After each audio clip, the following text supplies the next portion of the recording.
మహిళలు ఒక అడుగు వేశారు అంటే సో అడుగులో చాలా అర్థం ఉంటుంది. సో ఈరోజు మనమందరూ కలవాలి కలిసి ఒక కార్యక్రమం చేసుకోవడం అనేది చాలా ఇంపార్టెంట్. అంటే మేడం గారు తప్పకుండా మనతో పాటు పార్టిసిపేట్ చేస్తానని వచ్చారు. మేడం గారు రెండు మాటలు. అందరికీ నమస్కారం.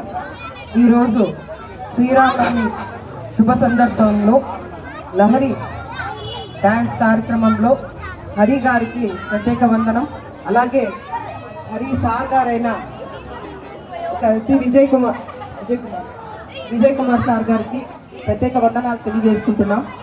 ఇక్కడికి తల్లిదండ్రులు ఎంతోమంది వచ్చినారు. శ్రీరామనవమికి అంటే మన పిల్లలు ఒక రాముడి మాదిరి ఉంటే మన పిల్లలకి భవిష్యత్తు బాగుంటుంది అని కోరుకుంటారు.